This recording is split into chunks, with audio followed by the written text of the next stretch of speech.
Bidadi township ಹೆಸರಿನಲ್ಲಿ ರಾಜಕೀಯ ಜೋರಾಗಿದೆ. ಸರ್ಕಾರದ ಅಧಿಸೂಚನೆ ವಿರೋಧಿಸಿ ರೈತರ ಹೋರಾಟಕ್ಕೆ ಜೆಡಿಎಸ್ ಸಾಥ್ ನೀಡಿದೆ. ಸರ್ಕಾರದ ವಿರುದ್ಧ ಹೋರಾಟವನ್ನು ಜೆಡಿಎಸ್ ತೀವ್ರಗೊಳಿಸಿದೆ. ಬಿಡದಿಗೆ ಭೇಟಿ ನೀಡಿದ ಜೆಡಿಎಸ್ ಯುವ ಮುಖಂಡ ನಿಖಿಲ್ ಕುಮಾರಸ್ವಾಮಿ ರೈತರ ಹೋರಾಟಕ್ಕೆ ಸಾಥ್ ನೀಡಿದರು. ಇನ್ನು ಬಿಡದಿ ಟೌನ್ಶಿಪ್ ಯೋಜನೆಗೆ ಪ್ರಧಾನಿ ಮೋದಿ ಮೆಚ್ಚುಗೆ ಸೂಚಿಸಿದರು. ಇದನ್ನೇ ಅಸ್ತ್ರವಾಗಿಸಿರೋ ಸಿಎಂ ಡಿಕೆ ಶಿವಕುಮಾರ್ ಜೆಡಿಎಸ್ ಹೋರಾಟಕ್ಕೆ ತಿರುಗೇಟು ನೀಡಲು ಮುಂದಾಗಿದ್ದಾರೆ.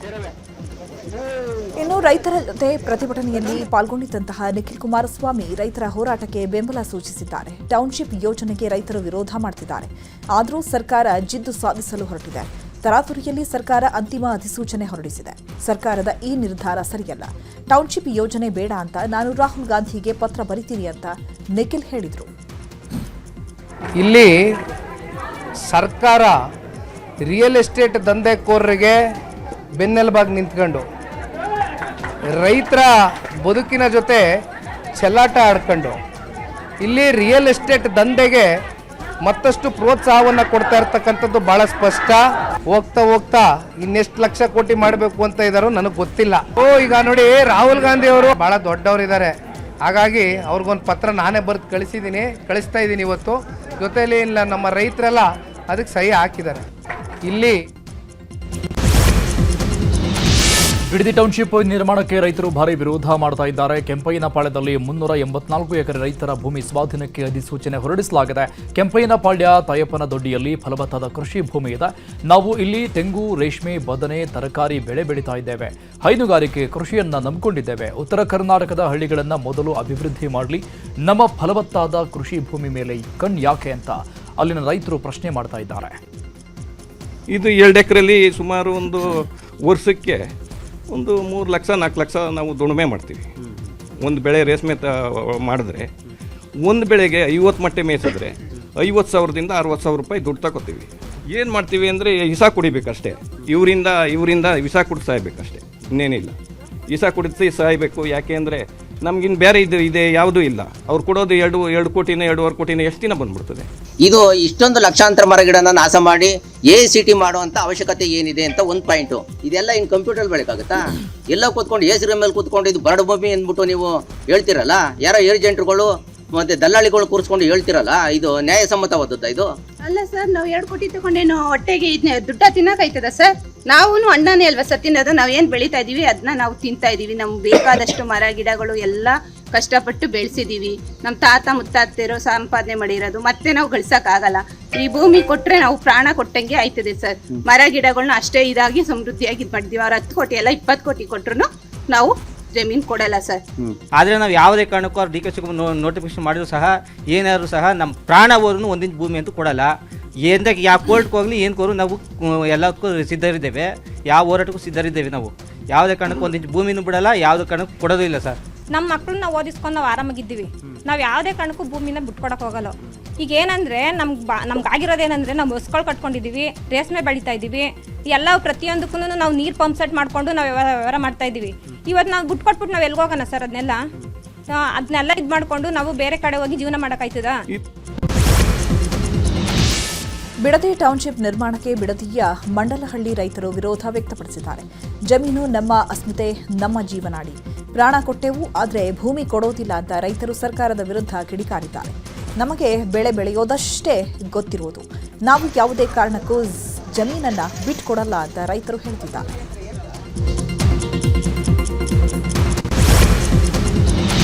ಬಿಡದಿ ಟೌನ್ಶಿಪ್ಗೆ ಕೇಂದ್ರ ಸಚಿವ ಎಚ್ಚರಿಕೆ ವಿರೋಧ ವ್ಯಕ್ತಪಡಿಸಿದ್ದಾರೆ. ಮಂಡ್ಯದಲ್ಲಿ ಮಾತಾಡಿದ ಅವರು, ನಾಡಿನ ಹಿತಾಸಕ್ತಿಗಿಂತ ರಿಯಲ್ ಎಸ್ಟೇಟ್ ಮಾಫಿಯಾ ಇದೆ. ಲ್ಯಾಂಡ್ ಗ್ರಾಬರ್ಸ್ ರಿಯಲ್ ಎಸ್ಟೇಟ್ಗಾಗಿ ಟೌನ್ಶಿಪ್ ಯೋಜನೆ ತರೋಕೆ ಹೊರಟಿದ್ದಾರೆ. ಯೋಜನೆಗೂ ಮುನ್ನ ರೈತರ ಪರಿಸ್ಥಿತಿ ಬಗ್ಗೆ ಯೋಚನೆ ಮಾಡಬೇಕು. ಟೌನ್ಶಿಪ್ ಯೋಜನೆ ಸಂಪೂರ್ಣ ಹಣ ಮಾಡುವ ಯೋಜನೆ ಅಂತ ಹೇಳಿದ್ದಾರೆ. ಕುಮಾರಸ್ವಾಮಿ ಅವರು ಬೆಂಗಳೂರು ಸುತ್ತಮುತ್ತ ಲ್ಯಾಂಡ್ ಗ್ರಾಬ್ ಮಾಡಲಿಕ್ಕೆ ರೈತರನ್ನ ಒಕ್ಕಲೆಬ್ಬಿಸಕ್ಕೆ ಹೊರಟಿದ್ದಾರೆ ಅಂತ ಹೇಳಿ ಆ ಸಂದರ್ಭದಲ್ಲಿ ಹಲವಾರು ರೀತಿಯಲ್ಲಿ ಕಾಮೆಂಟ್ಸ್ ಮಾಡಿದ್ದಾರೆ. ಈಗ ಇವರೇನು ತರಾತುರಿ ಮಾಡಲಿಕ್ಕೆ ಹೊರಟಿದ್ದಾರೆ. ಇವರು ಮೊದಲೇ ರಿಯಲ್ ಎಸ್ಟೇಟ್ನ ಒಂದು ರೀತಿ ದೊರೆ ಅಂತ ಹೇಳ್ಬೇಕಾಯ್ತದೆ. 80% ವಿರೋಧ ಇದ್ದಾರೆ. ಅವ್ರಿಗೆಲ್ಲ ಯಾವ್ಯಾವ ರೀತಿ ಆಮಿಷ ಹುಟ್ಟಿದ್ರು ಆ ಹೆಣ್ಮಕ್ಳು ಕಳೆದ 500 ದಿನಗಳಿಂದ ರಸ್ತೆಯಲ್ಲಿ ಕೂತವರಲ್ಲ. ಅಲ್ಲಿ ಸರ್ಕಾರದ ರಿಯಲ್ ಎಸ್ಟೇಟ್ ಇದು. ಇಲ್ಲಿ PPP ಮಾಡಲಲ್ಲಿ ಮಾಡಬೇಕು ಅಂತಕ್ಕಂಥದ್ದು ಒಂದಿದೆ. ಪ್ರೈವೇಟ್ನವರಿಗೆ ರೈತರು ಭೂಮಿ ತಗೊಂಡು ರೈತರದ್ದು ಇನ್ನೂ ಅಕ್ವೈರ್ ಆಗಿಲ್ಲ, ರೈತರಿಗೆ ದುಡ್ಡು ಕೊಟ್ಟಿಲ್ಲ, ಬಿಜೆಪಿ ರಾಜ್ಯಾಧ್ಯಕ್ಷ ವಿಜೇಂದ್ರ ಮಾತಾಡಿ ರೈತರು ಭೂಮಿ ಕೊಡಲ್ಲ ಅಂತ ಹೇಳ್ತಾ ಇದ್ದಾರೆ. ರೈತರ ಜಮೀನು ಒತ್ತಾಯಪೂರ್ವಕವಾಗಿ ಕಸಿದುಕೊಳ್ತಾ ಇದ್ದಾರೆ. ಇದನ್ನ ಕೂಡಲೇ ತಡಿಬೇಕು. ರಾಹುಲ್ ಗಾಂಧಿ ಕೂಡಲೇ ಮಧ್ಯಪ್ರವೇಶ ಮಾಡಬೇಕು. ಬಿಜೆಪಿ ಕೂಡ ರೈತರ ಪರ ಹೋರಾಟಕ್ಕೆ ಸಾಥ್ ನೀಡುತ್ತೆ ಅಂತ ಹೇಳಿದ್ದಾರೆ. ಇದರಲ್ಲೂ ಕೂಡ ಒತ್ತಾಯಪೂರ್ವಕವಾಗಿ ರೈತರ ಜಮೀನನ್ನು ಕಸ್ಕೊಳ್ಳೋದಕ್ಕೆ ಇವತ್ತೇನೋ ರಾಜ್ಯ ಸರ್ಕಾರ ಹೊರಟಿದೆ. ಸ್ವತಃ ಮುಖ್ಯಮಂತ್ರಿಗಳು ಇದ್ರ ಬಗ್ಗೆ ಆಸಕ್ತಿ ವಹಿಸಿರ್ತಕ್ಕಂಥದ್ದು. ರೈತರನ್ನ ಒಗ್ಗೂಲೆಬ್ಬಿಸ್ತಕ್ಕಂಥ ಕೆಲಸ ಮಾಡೋದಕ್ಕೆ ಏನು ಸರ್ಕಾರ ಹೊರಟಿದೆ, ಇದು ಅಕ್ಷಮ್ಯ ಅಪರಾಧ. ರಾಹುಲ್ ಗಾಂಧಿ ಅವರು ಇದ್ದಾರೆ, ವಿಪಕ್ಷ ನಾಯಕರು. ನಾನು ಆಗ್ರಹ ಪಡಿಸ್ತೇನೆ, ನೀವಾದರೂ ಕೂಡ ನಿಮ್ಮ ಸರ್ಕಾರ ನಿಮ್ಮ ಮುಖ್ಯಮಂತ್ರಿಗಳ ಮೇಲೆ ಒತ್ತಡವನ್ನ ಹೇರಿ ಇವತ್ತು ರೈತರನ್ನ ಒಗ್ಗೂಲೆಬ್ಬಿಸೋದಕ್ಕೆ ಏನು ಹೊರಟಿದ್ದಾರೆ ಮಾನ್ಯ ಮುಖ್ಯಮಂತ್ರಿಗಳು ಕಾಂಗ್ರೆಸ್ ಸರ್ಕಾರ, ಅದು ತಡೆಯುವಂತ ಕೆಲಸ ಮಾಡಬೇಕು ಅನ್ನುವ ಆಗ್ರಹವನ್ನ ಮಾಡ್ತಾ ಇದ್ದೇನೆ. ಇಲ್ಲ ಅಂತ ಹೇಳಿದ್ರೆ ಭಾರತೀಯ ಜನತಾ ಪಾರ್ಟಿಯು ಕೂಡ ರೈತರ ಪರವಾಗಿ ಉಗ್ರ ಹೋರಾಟವನ್ನು ಮಾಡ್ತೇವೆ ಅನ್ನೋದನ್ನು ಕೂಡ ಸ್ಪಷ್ಟಪಡಿಸಿದೆ. ಟೌನ್ಶಿಪ್ ಹೋರಾಟ ವಿಚಾರವಾಗಿ ಚಿತ್ರದುರ್ಗದಲ್ಲಿ ಎಂಎಲ್ಸಿ ರವಿಕುಮಾರ್ ಪ್ರತಿಕ್ರಿಯಿಸಿದ್ದಾರೆ. ರಾಜ್ಯದಲ್ಲಿ ರೈತರ ಗೋಳು ಕೇಳೋರೇ ಇಲ್ಲದಂತಾಗಿದೆ. ಫಲವತ್ತಾದ ಜಮೀನು ಸ್ವಾಧೀನ ಮಾಡಿ ಟೌನ್ಶಿಪ್ ಯೋಜನೆ ಮಾಡಲಾಗ್ತಾ ಇದೆ. ಸರ್ಕಾರ ಕೂಡಲೇ ಭೂ ಸ್ವಾಧೀನ ಕೈಬಿಡಬೇಕು. ಟೌನ್ಶಿಪ್ ಯೋಜನೆಯನ್ನ ಬಿಜೆಪಿ ವಿರೋಧಿಸುತ್ತೆ ಅಂತ ಹೇಳಿದರು. ಫಲವತ್ತಾದ ರೈತರ ಜಮೀನುಗಳನ್ನು ಆಕ್ಯುಪೈ ಮಾಡ್ಕೊಂಡ್ಬಿಟ್ಟು ನಾನು ಬೆಂಗಳೂರಿನ ಸುತ್ತಮುತ್ತ ಟೌನ್ಶಿಪ್ಗಳನ್ನು ಮಾಡ್ತೀನಿ ಅಂತಕ್ಕಂಥ ಧೋರಣೆ ಏನಿದೆ, ಇದನ್ನು ಕೈಬಿಡಬೇಕು. ರೈತರ ಫಲವತ್ತಾದ ಜಮೀನುಗಳನ್ನು ಒತ್ತಾಯಪೂರ್ವಕವಾಗಿ ರೈತರ ಅನುಮತಿ ಇಲ್ಲದೇ, ರೈತರ ಪರ್ಮಿಷನ್ ಇಲ್ಲದೇ, ಒಪ್ಪಿಗೆ ಇಲ್ಲದೇ ಒತ್ತಡದ ಮೂಲಕ ಆಕ್ಯುಪೈ ಮಾಡ್ಕೊಂಡ್ಬಿಟ್ಟು ಟೌನ್ಶಿಪ್ಪನ್ನು ಮಾಡೋದನ್ನು ಭಾರತೀಯ ಜನತಾ ಪಾರ್ಟಿ ವಿರೋಧ ಮಾಡುತ್ತೆ. ಅದನ್ನು ಕೂಡಲೇ ಕೈ ಬಿಡಬೇಕು ಅಂತೇಳಿ ನಾನು ಈ ಸಂದರ್ಭದಲ್ಲಿ ಆಗ್ರಹ ಪಡಿಸ್ತೇನೆ. ಗ್ಯಾರಂಟಿ ಯೋಜನೆಗಳಿಗೆ ಪರಿಷ್ಕರಣೆ ಮಾಡಲು ಸರ್ಕಾರ ಮುಂದಾಗಿದೆ. ಇತ್ತ ಗ್ಯಾರಂಟಿ ಯೋಜನೆಗಳಲ್ಲಿ ಅವ್ಯವಹಾರ ನಡೆದಿದೆ ಅಂತ ಹೇಳಿರುವ ಸಿಎಂ ಅಕ್ರಮ ತಡೆಗೆ ಮುಂದಾಗಿದ್ದಾರೆ. ಇನ್ನು ಗ್ಯಾರಂಟಿ ಯೋಜನೆ ಪರಿಷ್ಕರಣೆಗೆ ನೂತನವಾಗಿ ಅರ್ಜಿ ಆಹ್ವಾನಿಸಲಾಗುತ್ತದೆ. ಶೀಘ್ರವೇ ಅರ್ಜಿ ಸಲ್ಲಿಕೆಗೆ ದಿನಾಂಕ ಘೋಷಣೆ ಮಾಡಲಾಗುತ್ತೆ ಅಂತ ಸಿಎಂ ಡಿಕೆಶಿ ಹೇಳಿದ್ದಾರೆ. ಇದೇ ವಿಚಾರವಾಗಿ ರಾಜ್ಯದಾದ್ಯಂತ ಮಹಿಳೆಯರು ಮಾತಾಡಿದ್ದು ಪರ ವಿರೋಧ ಚರ್ಚೆಗಳಾಗ್ತಾ ಇದೆ. ಮತ್ತೊಮ್ಮೆ ಅರ್ಜಿ ಸಲ್ಲಿಸುವುದು ಕಷ್ಟ ಅಂತ ಕೆಲವರು ಹೇಳ್ತಾ ಇದ್ರೆ, ಇನ್ನೂ ಕೆಲವರು ಮತ್ತೊಮ್ಮೆ ಅರ್ಜಿ ಸಲ್ಲಿಸಲು ನಾವು ರೆಡಿ ಅಂತ ಹೇಳ್ತಾ ಇದ್ದಾರೆ. ಒಟ್ಟಿನಲ್ಲಿ ಗ್ಯಾರಂಟಿ ಯೋಜನೆ ಪರಿಷ್ಕರಣೆ ಬಗ್ಗೆ ಪರ ವಿರೋಧ ಚರ್ಚೆ ಆಗ್ತಾ ಇದೆ. ಬೆಳಗಾವಿಯಲ್ಲಿ ಗೃಹಲಕ್ಷ್ಮಿ ಫಲಾನುಭವಿಗಳು ನ್ಯೂಸ್ 18 ಜೊತೆ ಮಾತನಾಡಿತು. ಗ್ಯಾರಂಟಿ ಯೋಜನೆಗಳ ಪರಿಷ್ಕರಣೆ ಮಾಡುವುದು ಒಳ್ಳೆಯದೇ, ಆದರೆ ಮತ್ತೊಮ್ಮೆ ಅರ್ಜಿ ನೀಡೋದು ಕಷ್ಟ. ಗ್ಯಾರಂಟಿಯಲ್ಲಿ ಅನರ್ಹರನ್ನ ಸರ್ಕಾರವೇ ಪತ್ತೆ ಹಚ್ಚಲಿ. ಯೋಜನೆ ಸರಿಯಾಗಿ ತಲುಪುವವರನ್ನ ತಲುಪಲಿ. ಆದರೆ ಹೊಸ ಅರ್ಜಿಗಳನ್ನು ನೀಡೋದು ಕಷ್ಟ ಅಂತ ಹೇಳಿದರು. ವರ್ಷಕ್ಕೊಮ್ಮೆ ರಿನ್ಯೂವಲ್ ಮಾಡುವುದು ಒಳ್ಳೆ ಕ್ರಮ ಅಂತಲೂ ಜನರು ಹೇಳಿದ್ದಾರೆ. ಪರಿಷ್ಕರಣೆ ಮಾಡಿ ಅವ್ರ ಹೆಸರನ್ನು ತೆಗೆದು ಹಾಕಿದ್ರೆ ಆಗ್ತಿತ್ತು ಅಂತ ನನಗೆ ಅನಿಸ್ತಾ ಇದೆ. ಮತ್ತೊಮ್ಮೆ ಅರ್ಜಿ ತಗೊಳ್ಳೋದು ಬೇಡ ಅನಿಸುತ್ತೆ. ಅದೇ ರೀತಿ ಉಚಿತವಾಗಿ ಏನು ಕರೆಂಟ್ ಕೊಡ್ತಿರಲ್ಲ, ಗೃಹಲಕ್ಷ್ಮಿ ಜೊತೆಗೆ ಗೃಹ ಜ್ಯೋತಿ ಅನ್ನೋ ಒಂದು ಯೋಜನೆ ಏನಿದೆ ಅಲ್ಲ, ಅದರಲ್ಲೂ ಕೂಡ ಅದೇ ರೀತಿ ಅನಿಸುತ್ತೆ. ಅನರ್ಹರು ಅಂತ ಇದ್ದಾಗ ಅವ್ರ ಹೆಸರನ್ನ ತೆಗೆದು ಹಾಕಬೇಕು. ತೀರ್ಕೊಂಡು ಅವ್ರಿಗೆ ಕೋಟಿ ಸರ್ಕಾರದಿಂದ ವೇಸ್ಟ್ ಹಣ ಹೊಂಟೈತಿ. ಅದ ಈಗ ಬಡವರಿಗೆ ಎಲ್ಲ ಅನುಕೂಲ ಆಗ್ತೈತಿ. ಅದರ ಸಲುವಾಗಿ ಪ್ರತಿ ವರ್ಷನೂ ರಿನ್ಯೂ ಮಾಡ್ರೆ ಬಯೋಮೆಟ್ರಿಕ್ ಮಾಡ್ತೇವೆ ಅಂತಾರೆ. ಅದು ಭಾಳ ಚಲೋ ಆಗ್ತೈತ್ರಿ. ಯಾಕಂತಂದ್ರೆ ಈಗ ಬಡವರಿಗೆ ಒಬ್ಬೊಬ್ರಿಗೆ ಹಣನ ಮುಟ್ತಾ ಇಲ್ಲ ರೀ. ಹಾಗಾಗಿ ಭಾಳ ಅವ್ರಿಗೂ ಈಗ ನಮ್ಮಂಥ ಬಡವ್ರಿಗೆ ಭಾಳ ತ್ರಾಸ ಆಗ್ತೈತಿ. ಹಾಗಾಗಿ ಪ್ರತಿ ವರ್ಷನೂ ರಿನ್ಯೂ ಮಾಡ್ರಿ. ರಿನ್ಯೂ ಮಾಡಿದಂದ್ರೆ ಎಲ್ಲರಿಗೂ ಹಣ ಮುಟ್ತೈತೆ ಅಂತ ಹೇಳಕ್ಕೆ ಬಯಸ್ತೇನೆ. ಇನ್ನು ಕಲಬುರಗಿಯಲ್ಲಿ ಫಲಾನುಭವಿಗಳು ಮಾತಾಡಿದ್ದು, ಕಳೆದ ಕೆಲವು ತಿಂಗಳಿಂದ ಹಣ ಬಂದಿಲ್ಲ. ಮತ್ತೊಮ್ಮೆ ಅರ್ಜಿ ಹಾಕಬೇಕು ಅಂದರೆ ಕಷ್ಟ. ಚುನಾವಣೆ ಸಂದರ್ಭದಲ್ಲಿ ಪ್ರಣಾಳಿಕೆಯಲ್ಲಿ ನೀಡಿದ ಭರವಸೆಯಂತೆ ನಡೆದುಕೊಳ್ಳಲಿ. ಮತ್ತೊಮ್ಮೆ ಅರ್ಜಿ ಹಾಕಬೇಕು ಅನ್ನೋದು ಕಷ್ಟ ಆಗುತ್ತೆ. ಅರ್ಜಿ ಹಾಕಲು ನಮಗೆ ಗೊತ್ತಾಗಲ್ಲ. 2 ತಿಂಗಳಿಂದ ಹಣ ಬಂದಿಲ್ಲ. ಈಗ ಮತ್ತೆ ಅರ್ಜಿ ಹಾಕಿದ್ರು ಹಣ ಬರುತ್ತೆ ಅನ್ನೋದು ಏನು ಗ್ಯಾರಂಟಿ ಅಂತ ಜನ ಪ್ರಶ್ನೆ ಮಾಡ್ತಾ ಇದ್ದಾರೆ. ಲಕ್ಷ್ಮಿ ಮೊದಲು ಬರ್ತೀವ್ರಿ, ಈಗ ಬರಲ್ಲ ಹೋಗ್ಯಾವ್ರಿ. ಅದಕ್ಕೆ ಮೊದಲಿನ ಹಂಗೆ ಬರ್ಬೇಕ್ರಿ. ಯಾಕಂದ್ರೆ ಅರ್ಜಿ ಹಾಕಂದ್ರೆ ರಿಪೀಟ್ ನಮಗೆ ಹಾಕ್ಲಕ್ಕಾಗಲ್ಲ ರೀ. ಫ್ರೀ ಬಿಲ್ ಕೊಡ್ತೀನಿ ಅಂತ ಹೇಳಂದಿರು. 2-3 ಸಾವಿರ ರೂಪಾಯಿ ಬಿಲ್ ಹೊಂಟೋದ್ರಿ. ಈಗ ಮತ್ತೆ ಕರೆಂಟ್ ಫ್ರೀ ಅಂತ ಹೇಳಿ ಮತ್ತೆ ಬಿಲ್ ತೊಗೋತಾರೆ ರೀ. ಅದಕ್ಕೆ ಈಗ ಗೃಹಲಕ್ಷ್ಮಿನೂ ಹಾಕ್ತೀನಿ ಅಂತ ಹೇಳಿ ಹಾಕಲ್ಲ ಹೋಗ್ಯಾರಿ ಸರ್. ಅದ್ರ ಮೇಲೆ ಮತ್ತೆ ಅರ್ಜಿ ಹಾಕಂದ್ರೆ ಈಗ ಹಾಕೋದೇನಾಗಲ್ಲ. ಮತ್ತು ರಿಪೀಟ್ ಅದೇ ಪೈಲದೇನದ ಅದೇ ಕಂಟಿನ್ಯೂ ಮಾಡ್ಬೇಕ್ರಿ. ಈಗ ರೀ ಸಿದ್ದರಾಮಯ್ಯ ಫ್ರೀ ಗೃಹಲಕ್ಷ್ಮಿ ಕೊಡ್ತೀನಿ ಅಂದ್ರೆ ಹೆಣ್ಮಕ್ಳಿಗೆ ಅದ್ರ ಸಲುವಾಗಿ ಕೊಟ್ಟಾರಿ. ಈ ಸಲ ಕೊಟ್ಟಾರ, 3 ವರ್ಷ ಕೊಟ್ಟಾರ್ರಿ. Current ಬಿಲ್ನು free ಅಂದಾರಿ. ಆದ್ರೂ ಈಗ ಬಿಲ್ ಬರ್ಲತ್ತದ್ರಿ. ಇದು ಏನದ, ಈಗ ಸಿದ್ದರಾಮಯ್ಯ ಏನು ಮಾಡ್ಯಾರಲ್ರಿ ಆ ಪ್ರಕಾರ ಅದೇ ನೋಡಿಬೇಕ್ರಿ. ಇದು ನಾವು ಮಾಡೋಣದಕ್ಕೆ ಹೊಟ್ಟಿತು. ಗದಗದಲ್ಲಿ ಮಹಿಳೆಯರು ನ್ಯೂಸ್ 18 ಜೊತೆ ಮಾತನಾಡಿದ್ದು, ಮೃತರನ್ನ ಪತ್ತೆ ಹಚ್ಚಿ ಅವರಿಗೆ ಹೋಗ್ತಾ ಇರೋ ಹಣ ನಿಲ್ಲಿಸಲಿ. ಆದರೆ ಮತ್ತೆ ಈಗ ಬಯೋಮೆಟ್ರಿಕ್ ಮಾಡಲು ಹೊರಟಿರೋದು ಕಷ್ಟ. ಸರ್ವರ್ ಸಮಸ್ಯೆ ಆದರೆ ಬಯೋಮೆಟ್ರಿಕ್ಗೆ ಪದೇ ಹೋಗಬೇಕು. ಆಗ ನಮಗೆ ಕಷ್ಟ ಆಗುತ್ತೆ ಅಂತ ಫಲಾನುಭವಿಗಳು ಹೇಳ್ತಾ ಇದ್ದಾರೆ. ಮೃತಪಟ್ಟವರನ್ನ ಡಿಲೀಟ್ ಮಾಡಲಿ, ಪರವಾಗಿಲ್ಲ, ನಮಗೇನು ಇಶ್ಯೂಸ್ ಇಲ್ಲ. ಈಗ ಹೊಸದಾಗಿ ಮುಖ್ಯಮಂತ್ರಿ ಆದಂಥ ಶ್ರೀ ಡಿ ಕೆ ಶಿವಕುಮಾರ್ ಅವರು ಯಾರು ಗೃಹಲಕ್ಷ್ಮಿ ಯೋಜನೆ ಒಳಗೆ ಅಂಡರ್ ಬರ್ತಾರೋ ಅವ್ರು ಬಯೋಮೆಟ್ರಿಕನ್ನು ಮಾಡಿಕೊಂಡು ದುಡ್ಡನ್ನು ತಗೊಳ್ರಿ ಅಂತ ಹೇಳಿ ಹೊಸದಾಗಿ ಏನು ತಂದಿದ್ದಾರೆ. ಅದರ ಪ್ರಕಾರ ಎಷ್ಟೋ ಲಕ್ಷ ಜನರನ್ನು ಡಿಲೀಟ್ ಕೂಡ ಮಾಡಿದ್ದಾರೆ ಅಂಥೇಳಿ ಈಗ ತಾನೇ ಸುದ್ದಿ ಗೊತ್ತಾಗ್ತಾ ಇದೆ. ಇದು ಸರಾಸಗಟ್ಟಾಗಿ ಗೃಹಲಕ್ಷ್ಮಿಯರಿಗೆ ಅನ್ಯಾಯ ಮಾಡ್ತಿದ್ದಾರೆ ಅಂತ ಹೇಳ್ತಾ ಇದ್ದೀನಿ. ಯಾಕಂದರೆ ಮೊದಲು ನಾವು ಅಧಿಕಾರಕ್ಕೆ ಬರುವಾಗ ಏನು ಆಶ್ವಾಸನೆಯನ್ನು ಕೊಟ್ಟಿದ್ರು, ಅದೇ ರೀತಿ 3 ವರ್ಷ ಏನು ಮಾಡಿದ್ರು ಅದನ್ನು ಇನ್ನೂ 2 ವರ್ಷ ಕಂಟಿನ್ಯೂ ಮಾಡಿದ್ರೆ ಈಗೇನು ಫಲಾನುಭವಿಗಳದಾರ ಅವ್ರಿಗೆ ಅನುಕೂಲ ಆಗ್ತೈತಿ ಅಂತ ಹೇಳ್ತೀನಿ. ಹೊಸ ಮುಖ್ಯಮಂತ್ರಿಯಾಗಿ ಆಯ್ಕೆಯಾದಂಥ ಡಿ ಕೆ ಶಿವಕುಮಾರಲ್ಲಿ ವಿನಂತಿ, ಇಲ್ಲಿವರೆಗೂ 2,000 ರೂಪಾಯಿ ತಾವು ಹ್ಯಾಕೆ ಕೊಟ್ಕೋತ ಬಂದಿದ್ರಿ, ಅದೇ ಥರ ಕೊಟ್ರೆ ನಮ್ಮ ಹೆಣ್ಮಕ್ಳಿಗೆ ಭಾಳ ಅನುಕೂಲ ಆಗ್ತೈತಿ. ಹೊಸ ಕಾಯ್ದೆ ತಂದು ತಂಬು ಕೊಡ್ರಿ, ಅದು ಕೊಡ್ರಿ ಅಂತ ಹೇಳಿದ್ರೆ ವಯಸ್ಸಾದವ್ರು ಇರ್ತಾರೆ, ಒಮ್ಮೆ ಹೋದಾಗ ತಂಬ ಬರೋಂಗಿಲ್ಲ, ಮತ್ತೆ ಹೋಗ್ಬೇಕು ರಿಪೀಟ್ ಅಂದರೆ ಕರ್ಕೊಂಡು ಹೋಗೋರು ಇರೋಂಗಿಲ್ಲ. ಇದರಿಂದ ಯಾವುದೇ ಥರದ ತೊಂದರೆಯನ್ನು ಅನುಭವಿಸೋಕ್ಕೆ ತಾವು ಅವಕಾಶ ಮಾಡಿಕೊಡ್ಬೇಡ್ರಿ. ಮೃತಪಟ್ಟವರನ್ನ ಗೃಹಲಕ್ಷ್ಮಿ ಗೃಹಜ್ಯೋತಿ ಯೋಜನೆಗಳಿಗೆ ಮರು ಅರ್ಜಿ ವಿಚಾರವಾಗಿ ಕೇಂದ್ರ ಸಚಿವ ಎಚ್.ಡಿ.ಕೆ ಪ್ರತಿಕ್ರಿಯೆ ಕೊಟ್ಟಿದ್ದಾರೆ. 2 ಯೋಜನೆಗಳಲ್ಲಿ ಲೋಪದೋಷಗಳಿವೆ ಎಂದು ಸರ್ಕಾರವೇ ಹೇಳಿದೆ. ಮರು ಅರ್ಜಿ ಸ್ವೀಕಾರ ಒಳ್ಳೆ ಉದ್ದೇಶವೇ ಇರಬಹುದು, ಅದರ ನೆಪದಲ್ಲಿ ನಿಜವಾದ ಫಲಾನುಭವಿಗಳಿಗೆ ತೊಂದರೆ ಆಗಬಾರದು. 2 ತಿಂಗಳ ಗೃಹಲಕ್ಷ್ಮಿ ಹಣ ಬಾಕಿ ಬಗ್ಗೆ ಸರ್ಕಾರ ಚಕಾರ ಎತ್ತಿಲ್ಲ. 2 ತಿಂಗಳು ಕೊಡಬೇಕಾದ 5,000 ಕೋಟಿ ಲೆಕ್ಕದ ಬಗ್ಗೆ ಸರ್ಕಾರ ಜಾಣ ಮೌನಕ್ಕೆ ಶರಣಾಗಿದೆ. ಹೊಸ ಸಿಎಂ ಭ್ರಷ್ಟಾಚಾರ ಮುಕ್ತ ರಾಜ್ಯ ಮಾಡುವುದಾಗಿ ಹೇಳಿದ್ದಾರೆ. ಮೊದಲು 5,000 ಕೋಟಿ ಏನಾಯಿತು ಅಂತ ಜನತೆ ಮುಂದೆ ಹೇಳಿ ಅಂತ ಹೇಳಿದ್ದಾರೆ. ಇನ್ನು ಬೆಂಗಳೂರಲ್ಲಿ ಬಿಜೆಪಿ ರಾಜ್ಯಾಧ್ಯಕ್ಷ ವಿಜೇಂದ್ರ ಮಾತಾಡಿ, ಗೃಹಲಕ್ಷ್ಮಿ ಈಗ ಚುನಾವಣಾ ಲಕ್ಷ್ಮಿ ಆಗಿದೆ, ಗ್ಯಾರಂಟಿಯಿಂದ ಸರ್ಕಾರ ಆರ್ಥಿಕವಾಗಿ ದಿವಾಳಿಯಾಗಿದೆ, ಪರಿಷ್ಕರಣೆ ನೆಪದಲ್ಲಿ ಕತ್ತರಿ ಹಾಕುವುದು ಸರಿಯಲ್ಲ ಅಂತ ಹೇಳಿದ್ದಾರೆ. ಈಗ ಮರು ಅರ್ಜಿ ಹಾಕಿ ಈಗೇನು ಕಳೆದ 3 ವರ್ಷದ ಅನುಭವ ಅವರಿಗಿದೆ. ಉದ್ದೇಶಗಳು ಒಳ್ಳೆಯ ಉದ್ದೇಶವೇ, ಆದರೆ ಆ ಒಂದು ಲೋಪಗಳನ್ನು ಸರಿಪಡಿಸ್ತೀವಿ ಅಂತ ಹೇಳಿ ನಿಜವಾದಂಥ ಫಲಾನುಭವಿಗಳನ್ನು ಏನಾದರೂ ಗುರುತಿಸ್ತಕ್ಕಂಥದ್ರಲ್ಲಿ ಏನಾದರೂ ಸರ್ಕಾರ ಆ ಹೊರೆಯನ್ನು ಕಡಿಮೆ ಮಾಡ್ಕೊಳ್ತಕ್ಕಂಥದ್ದಕ್ಕೆ ಅದನ್ನು ದುರುಪಯೋಗ ಪಡಿಸ್ಕೋಬಾರ್ದು ಅಷ್ಟೇ. 2 ತಿಂಗಳದು ಇವತ್ತವರೆಗೆ ಚಕಾರ ಎತ್ತದರ ಎರಡು ಅವಧಿ ಕೊಡಬೇಕಂತ 5,000 ಕೋಟಿ ಅದು ಇವತ್ತು ಹಲವಾರು ಬಾರಿ ಪ್ರಶ್ನೆ ಮಾಡಿದ್ರು ಅದಕ್ಕೆ ಚಕಾರ ಎತ್ತಿಲ್ಲ, ಜಾಣ ಮೌನಕ್ಕೆ ಒಳಗಾಗಿದ್ದಾರೆ. ಈಗ ಗ್ಯಾರಂಟಿಗಳಿಂದ ಸರ್ಕಾರಕ್ಕೆ ಆರ್ಥಿಕ ಸಂಕಷ್ಟ ಪೆಟ್ಟು ಬಿದ್ದಂಥ ಸಂದರ್ಭದಲ್ಲಿ ಒಂದೊಂದಾಗಿ ನೆಪಗಳನ್ನು ಒಡ್ಡಿ ಈಗ ಗ್ಯಾರಂಟಿಗಳ ಫಲಾನುಭವಿಗಳು ಏನಿದ್ದಾರೆ ಆ ಸಂಖ್ಯೆನ ಲಕ್ಷ ಸಂಖ್ಯೆನ ಇಳಿಸ್ತಕ್ಕಂಥ ಒಂದು ದುಸ್ಸಾಹಸಕ್ಕೆ ಕಾಂಗ್ರೆಸ್ ಸರ್ಕಾರ ಕೈ ಹಾಕಿರುವಂಥದ್ದು. 3 ವರ್ಷದ ಕೆಳಗೆ ಕೊಡಬೇಕಾದ್ರೆ ಇದನ್ನ ಯಾಕೆ ಯೋಚನೆ ಮಾಡಿಲ್ಲ? ಒಂದ್ ಕಡೆ ಕಾಂಗ್ರೆಸ್ ಪಕ್ಷದ ಆಡಳಿತ ಪಕ್ಷದ ಶಾಸಕರು ಹೇಳ್ತಾ ಇದ್ದಾರೆ ಇವತ್ತೇನೋ ಬಹಳ ಸುಧಾರಣೆ ಮಾಡ್ತೇವೆ ಅಂತ ಹೇಳಿ ಇವತ್ತು ಲಕ್ಷ ಫಲಾನುಭವಿಗಳನ್ನ ಕಡಿತ ಮಾಡುವಂತ ಕೆಲಸವನ್ನು ಮಾಡ್ತಾ ಇರ್ತಕ್ಕಂಥದ್ದು ಸರಿಯಲ್ಲ. ಗ್ಯಾರಂಟಿ ಯೋಜನೆ ಪರಿಷ್ಕರಣೆ ವಿಚಾರವಾಗಿ ನ್ಯೂಸ್ 18ಗೆ ಗ್ಯಾರಂಟಿ ಅನುಷ್ಠಾನ ಸಮಿತಿ ಅಧ್ಯಕ್ಷ ಎಚ್.ಎಂ. ರೇವಣ್ಣ ಮಾತನಾಡಿ, ಗೃಹಲಕ್ಷ್ಮಿ ಹಾಗೂ ಗೃಹಜ್ಯೋತಿ ಯೋಜನೆ ಫಲಾನುಭವಿಗಳಿಗೆ ತಲುಪಬೇಕಿದೆ, ಅದಕ್ಕಾಗಿ ಪರಿಷ್ಕರಣೆ ಮಾಡಲಾಗ್ತಾ ಇದೆ. ಅನೇಕ ಕಡೆ ಸಾವನ್ನಪ್ಪಿದವರ ಖಾತೆಗೆ ಹಣ ಹೋಗ್ತಾ ಇದೆ. ಈ ನಿಟ್ಟಿನಲ್ಲಿ 2 ಯೋಜನೆಗಳನ್ನು ಪರಿಷ್ಕರಣೆ ಮಾಡಲಾಗ್ತಿದೆ. ಯಾವುದೇ ಯೋಜನೆ ನಿಲ್ಲಿಸಲ್ಲ. ನಾಳೆ ಸಿಎಂ ಭೇಟಿಗೆ ಸಮಯ ಕೇಳಿದ್ದೇನೆ, ಪರಿಷ್ಕರಣೆ ಬಗ್ಗೆ ದಿನಾಂಕ ನಿಗದಿ ಮಾಡ್ತೀವಿ ಅಂತ ಹೇಳಿದರು.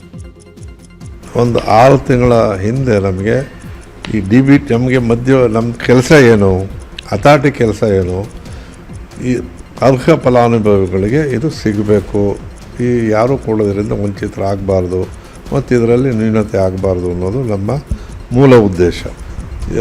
ಭಾಳ ನೋವಿನ ಸಂಗತಿ ಅಂತ ಹೇಳಿದ್ರೆ 77,000 ಜನ ಸತ್ತಂಥವ್ರಿಗೆ ದುಡ್ಡು ಹೋಗಿದೆ ಅಂತಕ್ಕಂಥ ಮೊದಲನೇ ಮಾಹಿತಿ ಸಿಕ್ತು ಅವರ ನೇತೃತ್ವದಲ್ಲಿ. ಈಗ ಪ್ರಸ್ತುತ ಮುಖ್ಯಮಂತ್ರಿಗಳು ಭಾಳ ಅದ್ರ ಬಗ್ಗೆ ಕಾಳಜಿ ತಗೊಂಡು ಇದನ್ನು ಪರಿಷ್ಕರಣೆ ಮಾಡಬೇಕು. ಅದರಿಂದ 5 ಕಾರ್ಯಕ್ರಮಗಳು ಇವತ್ತು ನಡೀತಾ ಇವೆ, ನಡೆಸ್ತೀವಿ, ಮುಂದೆನೂ ಕೊಡ್ತೀವಿ, ನಿಲ್ಲಿಸ್ತೀವಿ ಅನ್ನೋದಿಲ್ಲ. ಪ್ರಧಾನಿ ಮೋದಿ ಆಡಳಿತಕ್ಕೆ 12 ವರ್ಷ ಹಿನ್ನೆಲೆಯಲ್ಲಿ ದೇಶದೆಲ್ಲೆಡೆ ವಿವಿಧ ಕಾರ್ಯಕ್ರಮ ಹಮ್ಮಿಕೊಳ್ಳಲಾಗಿದೆ. ಬೆಂಗಳೂರಲ್ಲಿ ಸ್ವಚ್ಛ ಸಪ್ತಾಹ ಕಾರ್ಯಕ್ರಮ ಆಯೋಜನೆ ಮಾಡಲಾಗಿತ್ತು. ಕಾರ್ಯಕ್ರಮದಲ್ಲಿ ಭಾಗಿಯಾದ ಕೇಂದ್ರ ಸಚಿವೆ ನಿರ್ಮಲಾ ಸೀತಾರಾಮನ್ ಸ್ವತಃ ಪೊರಕೆ ಹಿಡಿದು ರಸ್ತೆ ಸ್ವಚ್ಛಗೊಳಿಸಿದರು. ಮೈಸೂರು ಬ್ಯಾಂಕ್ ಸರ್ಕಲ್ ಬಳಿ ಸ್ವಚ್ಛತಾ ಅಭಿಯಾನ ನಡೆಯಿತು. ಆ ಬಳಿಕ ಜಯನಗರದ ಖಾಸಗಿ ಸಭಾಭವನದಲ್ಲಿ ನಡೆದ ಕಾರ್ಯಕ್ರಮದಲ್ಲಿ ಭಾಗಿಯಾದ ನಿರ್ಮಲಾ ಸೀತಾರಾಮನ್ ಮೋದಿ ನಾಯಕತ್ವವನ್ನು ಹೊಗಳಿದ್ದಾರೆ. 12 ವರ್ಷದಲ್ಲಿ ಕೇವಲ ಅಭಿವೃದ್ಧಿ ಕೆಲಸವನ್ನಷ್ಟೇ ಅಲ್ಲ, ಕಲ್ಯಾಣ ಯೋಜನೆಯನ್ನ ಮಾಡಿದ್ದೇವೆ. ಗ್ರಾಮೀಣ ಭಾಗದಲ್ಲಿ ಕುಡಿಯೋ ನೀರಿನ ಸೌಲಭ್ಯ ಮಾಡಲಾಗಿದೆ. ಅನೇಕ ಯೋಜನೆಗಳು ಜನರಿಗೆ ಉಪಕಾರಿಯಾಗಿದೆ ಅಂತ ಹೇಳಿದರು. ಇನ್ನು ಸಂಸದ ತೇಜಸ್ವಿ ಸೂರ್ಯ ಕೂಡ ಮೋದಿ ಸಾಧನೆಯನ್ನ ಹೊಗಳಿದ್ದಾರೆ. We have been invited by the state party, directed by the central party to participate in this current campaign which is going on all over the country. Take Viksit Bharat Sankalp. ಕಳೆದ 70 ವರ್ಷದಲ್ಲಿ ನಾವೇನು ಸಾಧನೆ ಮಾಡಿದ್ವಿ versus ಕಳೆದ 12 ವರ್ಷದಲ್ಲಿ ನಾವೇನು ಮಾಡಿದೀವಿ ಅಂತ ನೋಡಿದ್ರೆ 70 ವರ್ಷದಲ್ಲಿ ಮಾಡಿದ್ದಲೇ ಇರುವಷ್ಟು ಸಾಧನೆಯನ್ನ ಅಷ್ಟು ವೇಗವಾಗಿ 12 ವರ್ಷದಲ್ಲಿ ಕಳೆದ 12 ವರ್ಷದಲ್ಲಿ ನರೇಂದ್ರ ಮೋದಿ ನೇತೃತ್ವದ ಸರ್ಕಾರ ಮಾಡಿದೆ. ನೀವು ಹೀಗೆ ನೋಡ್ತಾ ಹೋದ್ರೆ ಈ ಎಲ್ಲ ಕ್ಷೇತ್ರಗಳಲ್ಲಿ ದೇಶ ಬಹಳ ಮುಂದುವರೆದಿದೆ. ದೇಶದ ಸುರಕ್ಷತೆ, ನಕ್ಸಲಿಸಮ್, ಟೆರರಿಸಮ್ ಇದನ್ನೆಲ್ಲ ನಾವು ಬಹಳ ದೊಡ್ಡ ಮಟ್ಟಕ್ಕೆ ಕಡಿವಾಣ ಹಾಕಿದ್ದೀವಿ. ನರೇಂದ್ರ ಮೋದಿ 12 ವರ್ಷಗಳ ಸುದೀರ್ಘ ಅವಧಿ ಪ್ರಧಾನಿ ಎಂಬ ದಾಖಲೆ ಬರೆದ ಹಿನ್ನೆಲೆ ದೇಶದಾದ್ಯಂತ ವಿಶೇಷ ಕಾರ್ಯಕ್ರಮಗಳನ್ನು ಆಚರಿಸಲಾಗ್ತಾ ಇದೆ. ಮಂಡ್ಯದಲ್ಲೂ ಬಿಜೆಪಿ ವತಿಯಿಂದ ಕಾರ್ಯಕ್ರಮ ಆಯೋಜಿಸಲಾಗಿದ್ದು, ಕೇಂದ್ರ ಸಚಿವ ಎಚ್ ಡಿ ಕುಮಾರಸ್ವಾಮಿ ಪಾಲ್ಗೊಂಡಿದ್ದರು. ಕಾರ್ಯಕ್ರಮದಲ್ಲಿ ಮಂಡ್ಯ ಜಿಲ್ಲೆಯ ವಿವಿಧ ಸಾಧಕರನ್ನು ಗುರುತಿಸಿ ಗೌರವಿಸಲಾಯಿತು. ಕಾರ್ಯಕ್ರಮದಲ್ಲಿ CS Puttaraju, DC Thammanna, KC Narayanagowda, ಶಾಸಕ H D Manju, MLC Vivekananda, ಮಾಜಿ ಶಾಸಕರಾದ ಸುರೇಶ್ ಗೌಡ, ರವೀಂದ್ರ ಶ್ರೀಕಂಠಯ್ಯ ಸೇರಿದಂತೆ ಅನೇಕರು ಭಾಗಿಯಾಗಿದ್ದರು.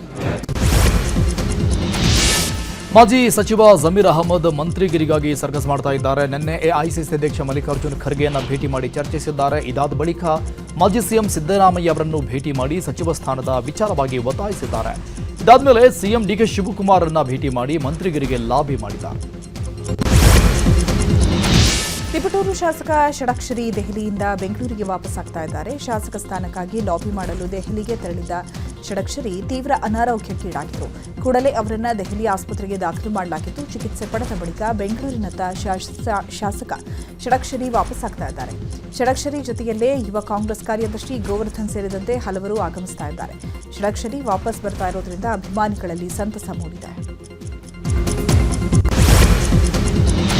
ಕಲಬುರಗಿ ಜಿಲ್ಲೆಯಲ್ಲಿ ಒಂದೆಡೆ ಮಳೆ ಸಮಸ್ಯೆಯಾದರೆ ಮತ್ತೊಂದು ಕಡೆ ರಸಗೊಬ್ಬರಕ್ಕಾಗಿ ರೈತರ ಪರದಾಟ ತೀವ್ರಗೊಂಡಿದೆ. ಡಿಎಪಿ ರಸಗೊಬ್ಬರ ಸಿಗ್ತಾ ಇದ್ರೂ ಕೂಡ ಕಳಪೆ ಗುಣಮಟ್ಟದಿಂದ ಕೂಡಿದೆಯಂತೆ. ರಸಗೊಬ್ಬರದಲ್ಲಿ ಮರಳು ಕಲ್ಲುಗಳೇ ಹೆಚ್ಚಾಗಿ ಕಂಡು ಬರ್ತಾ ಇದೆ. ಡಿಎಪಿ ಖರೀದಿ ಮಾಡಬೇಕಿದ್ರೆ ಅದರ ಜೊತೆ ಲಿಕ್ವಿಡ್ ರಸಗೊಬ್ಬರ ಕಡ್ಡಾಯ ಮಾಡಲಾಗಿದ್ದು ರೈತರು ಹೈರಾಣಾಗಿದ್ದಾರೆ. ಈ ಬಗ್ಗೆ ದೂರುಗಳು ಬಂದ ಹಿನ್ನೆಲೆಯಲ್ಲಿ ಕೃಷಿ ಇಲಾಖೆ ಜಿಡಿ ಸಮ್ಮದ್ ಪಟೇಲ್ ನೇತೃತ್ವದಲ್ಲಿ ದಾಳಿ ಮಾಡಿ ಪರಿಶೀಲನೆ ಮಾಡಲಾಗಿದ್ದು ರಸಗೊಬ್ಬರದ ಸ್ಯಾಂಪಲ್ಗಳನ್ನು ಪಡೆದು ಪರೀಕ್ಷೆಗೆ ಕಳಿಸಿದ್ದಾರೆ. ಬೆಂಗಳೂರು ಪೊಲೀಸರು ಜೈಪುರದಲ್ಲಿ ಎಸಿಬಿ ಬಲೆಗೆ ಬಿದ್ದಿದ್ದಾರೆ. ಲಂಚ ಪಡಿತಾ ಇದ್ದಾಗ ಎಚ್ಎಎಲ್ ಠಾಣೆ ಪಿಎಸ್ಐ ಅನಿತಾ ಜೈಪುರದಲ್ಲಿ ಎಸಿಬಿ ಬಲೆಗೆ ಬಿದ್ದಿದ್ದಾರೆ. ವರದಕ್ಷಿಣೆ ಕೇಸ್ನಲ್ಲಿ ಆರೋಪಿಯ ಬಂಧನಕ್ಕೆ ಅಂತ ಎಚ್ಎಎಲ್ ಪೊಲೀಸರು ಜೈಪುರಕ್ಕೆ ತೆರಳಿದ್ರು. ಈ ವೇಳೆ ಆರೋಪಿ ಬಳಿ ಹಣಕ್ಕೆ ಪೊಲೀಸರು ಬೇಡಿಕೆ ಇಟ್ಟಿದ್ದಾರೆ. ವರದಕ್ಷಿಣೆ ಕೇಸ್ನಲ್ಲಿ ಆರೋಪಿಯನ್ನ ಬಚಾವ್ ಮಾಡಲು ಹಣಕ್ಕೆ ಬೇಡಿಕೆ ಇಟ್ಟಿದ್ರು. ಲಂಚದ ಹಣ 40,000 ಹಣ ಪಡೆಯುವಾಗ PSI Anitha, constable Uluvappa, Yatish ACB ಬಲೆಗೆ ಬಿದ್ದಿದ್ದಾರೆ. ಮೂವರನ್ನ ಬಂಧಿಸಿರೋ ರಾಜಸ್ಥಾನ ಎಸಿಬಿ ತನಿಖೆ ಮಾಡ್ತಾ ಇದೆ. ಬೆಂಗಳೂರಿನ ಕಾಡುಗೋಡಿ ಬಾಲಕಿ ವೆನೆಲ್ಲಾ ಹತ್ಯೆ ಕೇಸ್ ತನಿಖೆ ಚುರುಕುಗೊಂಡಿದೆ. ಬಾಣಸವಾಡಿ ಎಸಿಪಿ ಅನುಷಾ ನೇತೃತ್ವದಲ್ಲಿ ತನಿಖೆ ನಡೀತಾ ಇದ್ದು 3 ಟೀಮ್ಗಳಾಗಿ ಪೊಲೀಸರು ತನಿಖೆ ಮಾಡ್ತಾ ಇದ್ದಾರೆ. ರೇಣುಕಾಸ್ವಾಮಿ ಕೊಲೆ ಪ್ರಕರಣದ ಮಾದರಿಯಲ್ಲಿ ಪೊಲೀಸರು ಈಗ ತನಿಖೆಗೆ ಮುಂದಾಗಿದ್ದಾರೆ. ಬಾಲಕಿ ಹತ್ಯೆಗೂ ಮುನ್ನ ಹಾಗೂ ಹತ್ಯೆಯ ನಂತರ ಆರೋಪಿಗಳು ಸುತ್ತಾಡಿದ ಸ್ಥಳಗಳ ಮಾಹಿತಿ ಸಂಗ್ರಹಿಸ್ತಾ ಇದ್ದಾರೆ. ಆರೋಪಿಗಳು ಓಡಾಡಿದ್ದ ಪ್ರತಿಯೊಂದು ಸ್ಥಳದಲ್ಲಿ ಖುದ್ದಾಗಿ ತೆರಳಿ ಪರಿಶೀಲನೆ ಮಾಡಿ ಸುತ್ತಮುತ್ತಲಿನ ಸಿಸಿಟಿವಿ ದೃಶ್ಯಾವಳಿಗಳ ಸಂಗ್ರಹ ಮಾಡುತ್ತಿದ್ದಾರೆ. ಕೃತ್ಯ ನಡೆದ ದಿನ ಆರೋಪಿಗಳು ಹಾಗೂ ಮಗು ಧರಿಸಿದ ಬಟ್ಟೆಗಳ ಸಂಗ್ರಹ, ತಾಂತ್ರಿಕ ಹಾಗೂ ಸಾಂದರ್ಭಿಕ ಸಾಕ್ಷ್ಯಗಳ ಸಂಗ್ರಹಕ್ಕೆ ಒತ್ತು ನೀಡುತ್ತಾ ಇದ್ದಾರೆ. ಈ ಎಲ್ಲ ವಸ್ತುಗಳನ್ನು ಈಗ ಎಫ್ಎಸ್ಎಲ್ಗೆ ರವಾನಿಸಲಾಗಿದೆ. ಗದಗ ಜಿಲ್ಲೆಯಲ್ಲಿ ರಸ್ತೆ ಅಕ್ಕಪಕ್ಕದ ಮರಗಳ ಮಾರಣ ಹೋಮ ನಡೆದಿದೆ. ಅವೈಜ್ಞಾನಿಕವಾಗಿ ಕೊಂಬೆಗಳನ್ನು ಕಡಿದು ಹಾಕಲಾಗಿದೆ. ಜಮೀನಿಗೆ ಅಡ್ಡ ಎಂಬ ನೆಪವೊಡ್ಡಿ 100 ಮರಗಳ ರೆಂಬೆ ಕೊಂಬೆಗಳನ್ನು ಕಡಿಯಲಾಗಿದೆ. 10 ವರ್ಷಗಳಿಂದ ಸಮೃದ್ಧವಾಗಿ ಬೆಳೆದಿದ್ದು 80ಕ್ಕೂ ಹೆಚ್ಚು ಮರಗಳಿಗೆ ಕೊಡಲಿ ಏಟು ಬಿದ್ದಿದೆ. ಮರ ಕಡಿದು ಮತ್ತೆ ಬೆಳೆಯದಂತೆ ಬಡ್ಡಿಗೆ ಬೆಂಕಿ ಇಟ್ಟು ದುಷ್ಕೃತ್ಯ ಮೆರೆದಿದ್ದಾರೆ. ತಪ್ಪಿತಸ್ಥರ ವಿರುದ್ಧ ಕ್ರಮಕ್ಕೆ ಸ್ಥಳೀಯರು ಆಗ್ರಹಿಸಿದ್ದಾರೆ. ಬನ್ನೇರುಘಟ್ಟ ಜೈವಿಕ ಉದ್ಯಾನವನಕ್ಕೆ ಹೊಸ ಅತಿಥಿಯ ಆಗಮನ ಆಗಿದೆ. ಮುದ್ದಾದ ಮರಿಗೆ ಹಿಪ್ಪೋಪೊಟಮಸ್ ಜನ್ಮ ನೀಡಿದೆ. ಒಟ್ಟಿನಲ್ಲಿ ಬನ್ನೇರುಘಟ್ಟ ಉದ್ಯಾನವನದಲ್ಲಿ ಹಿಪ್ಪೋಗಳ ಸಂಖ್ಯೆ 5ಕ್ಕೆ ಏರಿಕೆಯಾಗಿದೆ. ತಾಯಿ ಮರಿಯ ಆರೋಗ್ಯದ ಮೇಲೆ ವೈದ್ಯರು ಮತ್ತು ಸಿಬ್ಬಂದಿ ನಿಗಾ ವಹಿಸಿದ್ದಾರೆ. ಹಿಪ್ಪೋ ಮರಿ ಹೆಣ್ಣಾದರೆ ದಿವಂಗತ ಡಾಕ್ಟರ್ ಸಮೀಕ್ಷಾ ರೆಡ್ಡಿ ಹೆಸರು ಇಡೋಕೆ ಚಿಂತನೆ ನಡೆದಿದೆ.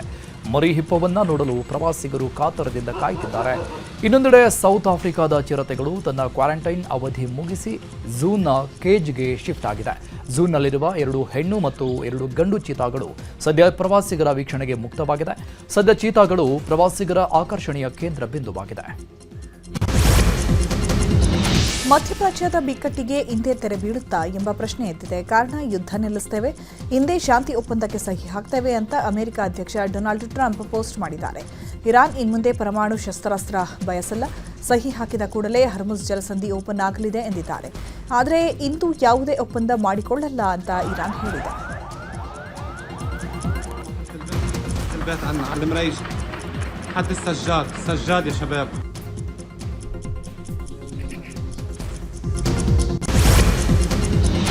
ಫ್ರಾನ್ಸ್ನಲ್ಲಿ G7 ಶೃಂಗಸಭೆ ನಡೀತಾ ಇದೆ. ಶೃಂಗಸಭೆಯಲ್ಲಿ ಭಾಗಿಯಾಗಲು ಪ್ರಧಾನಿ ಮೋದಿ ಫ್ರಾನ್ಸ್ಗೆ ತೆರಳಿದ್ದಾರೆ.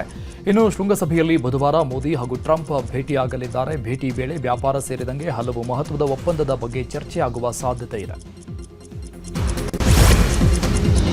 ಆರೋಗ್ಯ ಮತ್ತು ದೈಹಿಕ ಫಿಟ್ನೆಸ್ ಬಗ್ಗೆ ಜಾಗೃತಿ ಮೂಡಿಸಲು ಮೈಸೂರಲ್ಲಿ ಇದೇ ಜೂನ್ 28ರಂದು ನ್ಯೂಸ್ 18 ವತಿಯಿಂದ ನಮ್ಮ ರನ್ ಮ್ಯಾರಥಾನ್ ಆಯೋಜಿಸಲಾಗಿದೆ.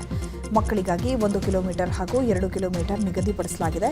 3, 5, 10 ಕಿಲೋಮೀಟರ್ ಓಟಕ್ಕೆ ಯಾವುದೇ ಸಮಯ ಇರೋದಿಲ್ಲ. 5 ಮತ್ತು 10 ಕಿಲೋಮೀಟರ್ ಓಟಕ್ಕೆ ನಿಗದಿತ ಟೈಮ್ ಫಿಕ್ಸ್ ಮಾಡಲಾಗಿದೆ. ವಿಜೇತರಾದ ಸ್ಪರ್ಧೆಗೆ 1 ಲಕ್ಷ ಬಹುಮಾನ ನೀಡಲಾಗುತ್ತೆ. ಸ್ಕ್ರೀನ್ ಮೇಲೆ ಕಾಣ್ತಾ ಇರೋ QR ಕೋಡ್ ಸ್ಕ್ಯಾನ್ ಮಾಡಿ ಆಸಕ್ತರು ನೋಂದಣಿ ಮಾಡಿಸಿಕೊಳ್ಳಬಹುದು.